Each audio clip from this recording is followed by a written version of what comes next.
Hello and welcome to my YouTube channel JP the Chemist. I am here with another lecture, Mendeleev's classification. I hope you will subscribe my channel so that you can get the updates. So let's begin. Mendeleev's classification. Dmitry Ivanovich Mendeleev was a Russian chemist. He is best remembered for formulating the periodic law and creating a far-sighted version of the periodic table of the elements. Now Mendeleev's classification. Mendeleev's classification is extended form of Newland's law of octaves. Mendeleev's classification जो है वो Newlands law of Octave का extended version है या आप कह सकते हैं कि उसका अपडेटेड वर्जन है।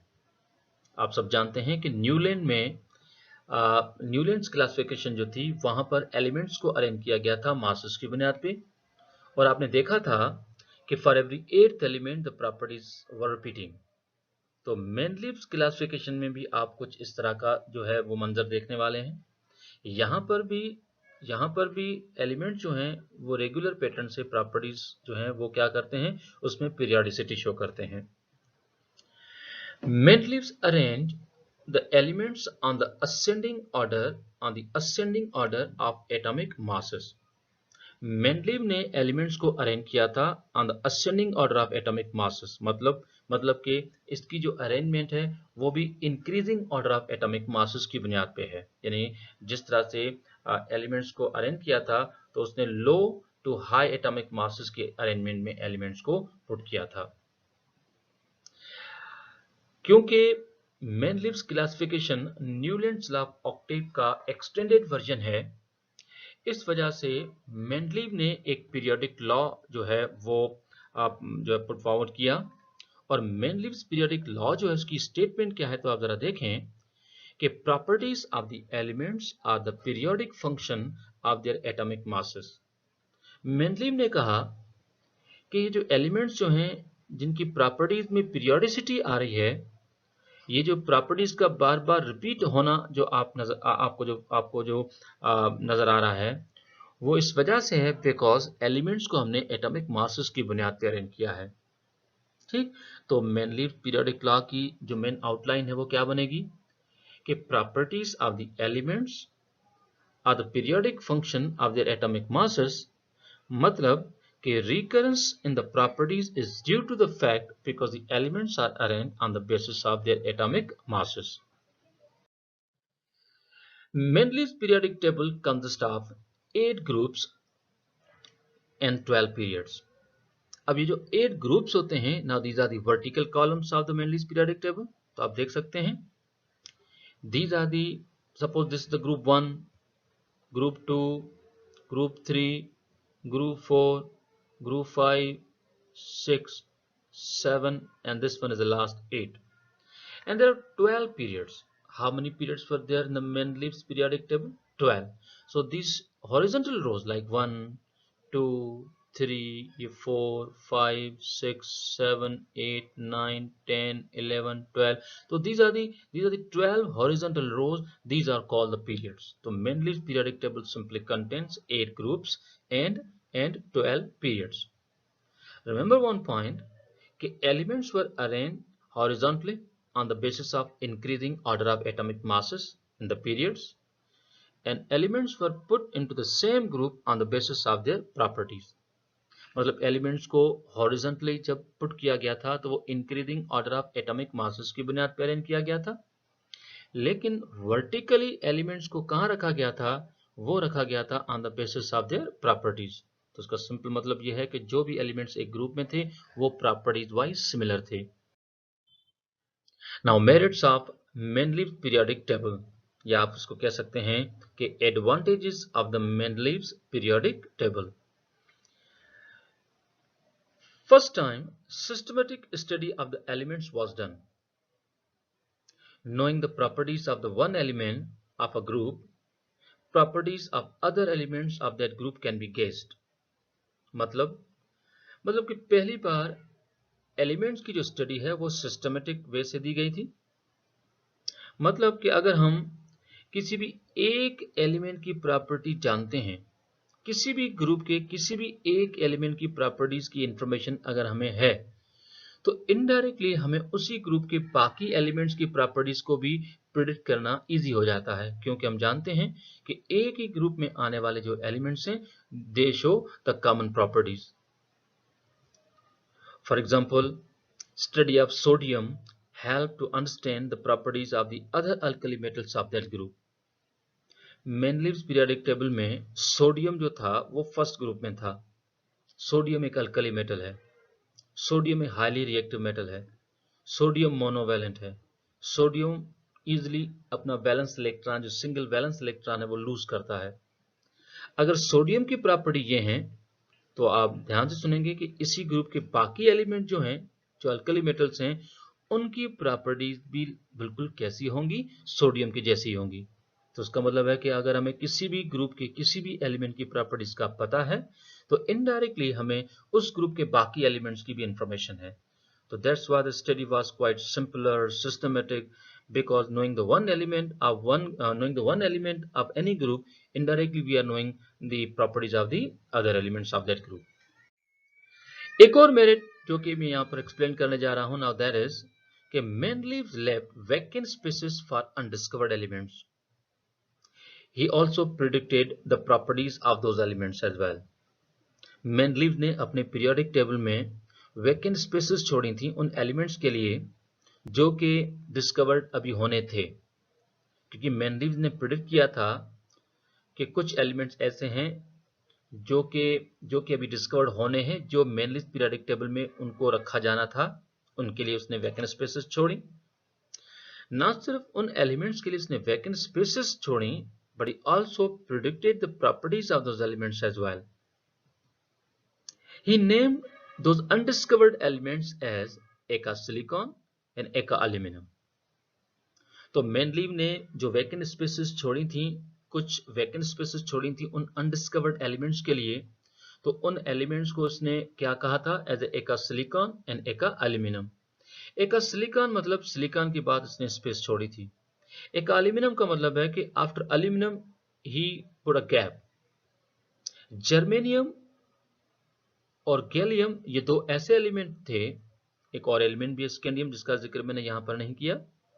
तो जर्मेनियम जब डिस्कवर हुआ, वो एग्जैक्टली उसी स्पेस में फिट आया जो कि मेंडलीव ने जो है वो वैकेंट छोड़ी थी.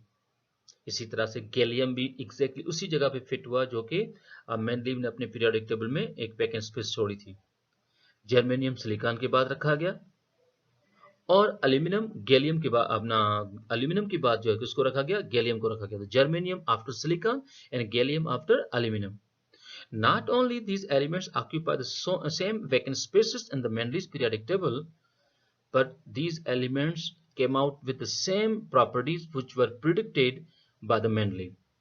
मतलब इन एलिमेंट्स की प्रॉपर्टी जो कि मेंडलीव पहले प्रिडिक्ट कर चुका था, जब ये एलिमेंट डिस्कवर्ड हुए, तो इन एलिमेंट्स की प्रॉपर्टीज 99.9% वही थी जो कि मेंडलीव प्रीवियसली प्रिडिक्ट कर चुका था.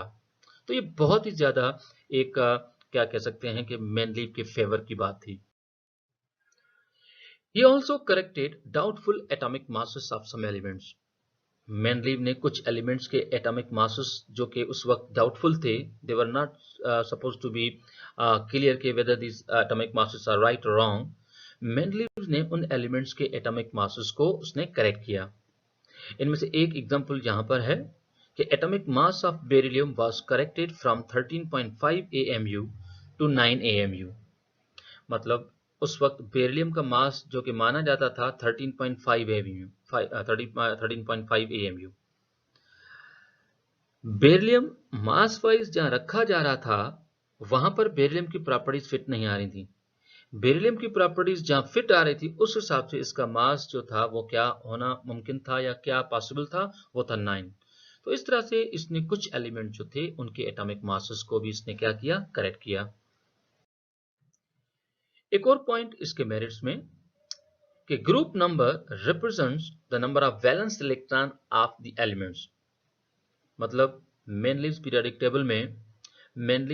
टेबल में जो एलिमेंट जिस ग्रुप में आ रहा था, उस एलिमेंट के वैलेंस शेल में उतने ही इलेक्ट्रॉन थे जो कि उसका ग्रुप नंबर था।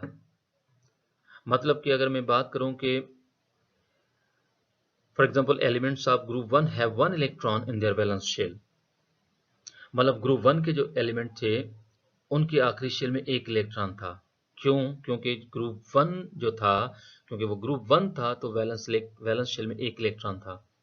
तो सिमिलरली ग्रुप 2 के जो एलिमेंट्स थे उनके आखिरी शेल में 2 इलेक्ट्रॉन, ग्रुप 3 के एलिमेंट्स जो थे उनके आखिरी शेल में 3 इलेक्ट्रॉन, ग्रुप 4 के जो एलिमेंट्स थे उनके आखिरी शेल में 4 इलेक्ट्रॉन एंड सो ऑन। तो ये बहुत ही ज़्यादा इंटरेस्टिंग पॉइंट थी और इससे हम काफ़ी चीज़ें प्रेडिक्ट कर सकते हैं। मिसाल के तौर पर अगर ग्रुप 1 के एलिमेंट जो है उनके आखिरी शेल में अगर एक इलेक्ट्रॉन है तो हम ये प्रेडिक्ट कर सकते हैं the way how these elements are reacting. For example अगर मैं आपसे कहूँ कि एक तरफ है ग्रुप 1 के एलिमेंट जिनके आखिरी शेल में एक इलेक्ट्रॉन है और एक तरफ ग्रुप 7 के एलिमेंट्स हैं जिनके आखिरी शेल में 7 इलेक्ट्रॉन हैं, तो हम ये प्रेडिक्ट कर सकते हैं कि ग्रुप 1 के एलिमेंट जो होंगे they should have a greater tendency to lose their 1 electron, और ग्रुप 7 के जो एलिमेंट्स होंगे they should have a great tendency to accept that electron. तो इस तरह से हम एलिमेंट्स की जो रिएक्टिविटी है वो भी हम प्रेडिक्ट कर सकते हैं। Now demerits of main leaves periodic table, जो कि इसके डिसएडवांटेजेस थे, क्या प्रॉब्लम थी इस पर्टिकुलर पीरियोडिक टेबल में, तो आप जरा देखें। सबसे पहली पॉइंट कि no proper position for hydrogen because of its properties. Hydrogen के लिए कोई प्रॉपर प्लेस नहीं थी मेन लीव्स पीरियोडिक टेबल में। क्यों? क्योंकि हाइड्रोजन की जो प्रॉपर्टीज हैं वो किसी पर्टिकुलर ग्रुप के साथ कंप्लीटली मैच नहीं हो रही थी। That's why there was no proper place for the hydrogen in the Mendeleev's periodic table. No place for isotopes on the basis of atomic masses. आप सब जानते हैं कि मेन लीव्स पीरियोडिक टेबल में एलिमेंट्स को arrange किया गया है on the basis of their atomic masses. For example carbon, हम जानते हैं कि कार्बन के 3 आइसोटोप्स हैं, कार्बन 12, कार्बन 13, कार्बन 14। ही प्लेस्ड कार्बन 12 ओनली, क्योंकि कार्बन 13 और कार्बन 14 उस वक्त डिस्कवर नहीं थे, आइसोटोप्स बाद में डिस्कवर हुए। तो जब ये आइसोटोप डिस्कवर हुए तो मेन लीव्स पीरियोडिक टेबल में उन आइसोटोप्स के लिए कोई पर्टिकुलर प्लेस जो है वो नहीं आ रही थी। तो आइसोटोप जो थे वो अनफिट थे इन the Mendeleev's periodic table, क्योंकि आप जानते हैं कि हमने मेन लीव्स पीरियोडिक टेबल में एलिमेंट को मासेस की बुनियाद पर अरेंज किया है। तो कार्बन 12 के बाद कार्बन 13 की बारी होनी चाहिए, कार्बन 13 के बाद कार्बन 14 की बारी होनी चाहिए, पर इस तरह से आइसोटोप के लिए कोई प्रॉपर प्लेस नहीं थी। ठीक है, तो सिर्फ एक ही आइसोटोप जो मेन लीव्स के टाइम में डिस्कवर था सिर्फ उसी को प्लेस किया गया, क्योंकि मेन लीव्स के टाइम में आइसोटोप का कंसेप्ट अभी तक नहीं आया था। Increasing order of atomic masses was not regular. Main leaves periodic table में एलिमेंट को अरेंज तो हमने एटॉमिक मासेस की बुनियाद पे किया था, लेकिन एटॉमिक मासेस का जो इंक्रीज होना है वो रेगुलर पैटर्न में नहीं था, स्मूथ आप कह सकते हैं, या एक स्मूथ जो थी वो इंक्रीमेंट नहीं थी एटॉमिक मासेस में। उसके बावजूद भी कुछ पेयर ऐसे भी थे, कुछ एलिमेंट ऐसे भी थे जहां पर हायर एटॉमिक मासेस वाले एलिमेंट्स को पहले रखा गया और लोअर एटॉमिक मासेस वाले एलिमेंट को बाद में रखा गया। अब हायर एटॉमिक मासेस वाले एलिमेंट को पहले और लोअर वालों को बाद में रखने की वजह यह थी कि अगर हायर एटॉमिक मास वाले एलिमेंट को बाद में रखा जाता है तो उस एलिमेंट की प्रॉपर्टी उस पर्टिकुलर ग्रुप के साथ मैच नहीं हो रही थी। तो इसने क्या किया कि प्रॉपर्टीज को फेवर किया, ठीक है, और जो एटॉमिक मासेस थे उसकी सेक्रीफाइस दी। मतलब इसने कहा कि क्योंकि एलिमेंट जो है वो प्रॉपर्टीज वाइज फिट हो रहे हैं तो उसने प्रॉपर्टीज को फेवर कर दिया और मासेस को जो है उसने सेक्रीफाइस किया। For example argon 40 that was placed before potassium 39, argon को पहले रखा गया, पोटेशियम को बाद में, जबकि आर्गन को बाद में रखा जाना था और पोटेशियम को पहले, क्योंकि पोटेशियम का एटॉमिक मास आर्गन के एटॉमिक मास से कम है। Tellurium placed before the iodine, अब जानते हैं कि टेलुरियम का एटॉमिक मास है 128 जबकि आयोडीन है 127, तो उसूलन आयोडीन को पहले रखा जाना था और टेलुरियम को बाद में। Similarly cobalt placed before the निकल, जबकि आप जानते हैं कि कोबाल्ट का एटॉमिक मास ज्यादा है और निकल का कम है। तो ये पर्टिकुलर ये 3 एलिमेंट एज ए सैंपल, मैंने 3 पेयर आप कह सकते हैं कि एज ए सैंपल आपको यहाँ पर दिए हैं, जहां पर हायर एटॉमिक मासेस के जो एलिमेंट्स हैं they were placed before the elements with the lower atomic masses. All the transition metals were placed in the group 8. Mendeleev's periodic table में जो transition elements थे they were placed in the group 8. पर आप जानते हैं कि जितने भी transition elements हैं, ठीक है, उनमें अभी भी थोड़ी बहुत प्रॉपर्टीज में डिफरेंसेस होते हैं, लेकिन बावजूद इसके कि उन मेटल्स में, ट्रांजिशन मेटल्स में प्रॉपर्टीज वाइज थोड़े बहुत प्रॉब्लम्स होते हैं या थोड़े बहुत डिफरेंसेस होते हैं, उसके बावजूद इन सभी ट्रांजिशन मेटल्स को एक ही ग्रुप में रखा था, that was group 8. Alkali metals were placed along with coinage metals. Alkali metals जो थे वो क्वाइनेज मेटल्स के साथ रखे गए. जो मेंडलीव्स पीरियोडिक टेबल था उसमें अल्कली मेटल्स को रखा गया था ग्रुप 1 में. Not only alkali metals were placed in the group 1 but also the coinage metal. तो अब ये दोनों जो मेटल्स हैं, अल्कली मेटल्स और क्वाइनेज मेटल्स, ये totally different types of metal हैं, इनकी प्रॉपर्टीज टोटली डिफरेंट हैं. मिसाल के तौर पे अल्कली मेटल्स जो हैं they are highly react with water. ठीक है, they are highly react with water. Not only they react with water, they are forming alkaline solution because of the formation of hydroxides. इनकी solutions basic होती हैं और इनके reactions पानी के साथ वायलेंट होते हैं, विगरस होते हैं, वेरी फास्ट रिएक्शंस होते हैं. जबकि क्वाइनेज मेटल्स जो हैं, coinage metals like silver, gold and copper, why they are so called coinage metals? Because these metals are used for making coins. ठीक, तो क्वाइनेज मेटल्स जो थे they were totally but they are also totally different from the alkali metals because they are not normally reacting with water. They are not forming the basic solution. So coinage metal or alkali metals being a different types of metal, they were still placed in the same group in the Mendeleev's periodic table. So these are the some demerits of the Mendeleev's periodic table. That's it for today. हमारा next lecture जो होगा that will be modern periodic table, long form of periodic table, या इसको हम कहते हैं Moseley's classification. That's it. Thank you. Goodbye.